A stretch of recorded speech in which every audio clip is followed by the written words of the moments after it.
So my story is last year during spring break. Me and my friends wanted something fun to do, something exciting. And we all got together and we were talking about what to do. And one of my friends told us about this place where you could go on a hike. At the end of the hike, there's a cliff jumping site where you could go. So we decided to go there a couple days later. We all met up and drove there. It was about like a 40-minute drive because it was all the way in Pasadena. So we were talking about what was going to be there. And he told us that there's going to be a 10-foot drop, a 20-foot drop, and a 50-foot drop. So we were saying like which ones we were going to do and all that. And by the time we got there, we started driving up all these hills, big curves like round and around. But there was no cars or nobody there. So we're like, are we in the right place or something? But eventually we got to all these cars, all these people walking up there. So we knew we were there. So I parked along the curb and we walked for about a mile, so like 5 to 10 minutes. And once we got there, we asked this guy where the cliff jumping site was, and he said just to go down to the river and just follow it all the way and it'll lead you right to it. So we did what he said and we walked about 15, 20 minutes just because we were walking slow, just enjoying the view. And we're taking pictures and everything, just talking to each other about it. And until we got to this big hill, but we didn't go over it, we were just hearing, and all we hear is people screaming, like, and we're like, what the heck? I guess we're in the right place. So we turned over the hill, and all you see is all these people, teenagers, college kids, all drinking, smoking weed, like it was a party or something. So like, yeah, this is it. So we go, and there's a 10-foot drop, so we decided to go from the bottom and work our way up. So we go to the 10-foot drop, and we see these college kids, and one of their toes is bleeding, and I asked him, like, what happened? He said, when I jumped off, he did a pencil dive, and he landed right all the way to the bottom, and he hit his foot.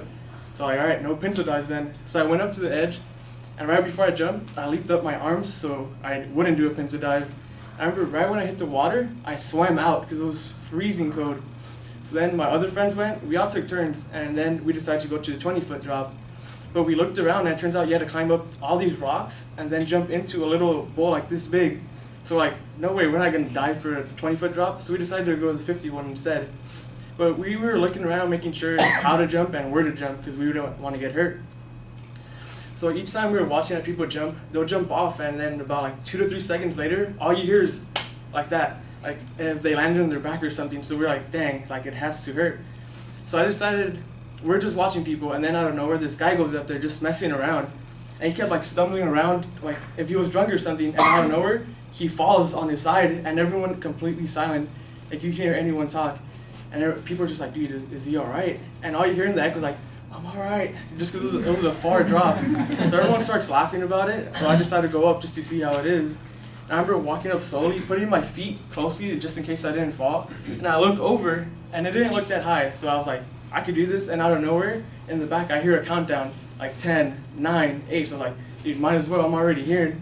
So I wait for him to get a 3, 2, 1, and I leap off, and I felt like I was flying for about 2 to 3 seconds, but then I realized I was leaning back, and I was like, fuck, this is about to hurt. And out of nowhere, I just landed right on my back. But my adrenaline was pumping, so I didn't really feel it, so I swam out.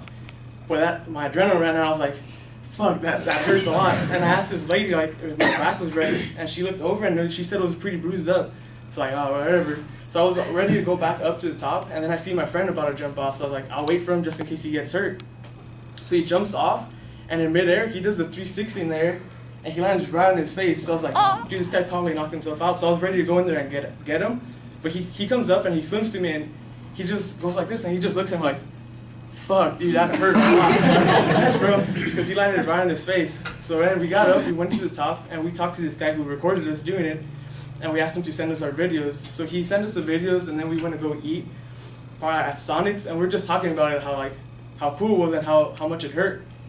And the next day passed, and out of nowhere, I started getting all these text messages from my friends, because I guess they all saw the video I posted, and it was the same picture over and over. It was this tweet from the news that said, local teens die at cliff jumping site, and in my head I was just thinking, dude, that could have been us. When I jumped off, I could have broken my back, my friend could have broken his face, or the random guy could have died, and that how lucky we were that it wasn't us. And in my head I just thought, like, dude, like we just got saved. That was like the best day of my life since I didn't die and I didn't get hurt. So I was just happy that it all worked out. Just a couple bruises, and my friend got cut a little bit on his chest, and that was pretty much it. And after that, we just laughed about it since we were all right, and that was pretty much it.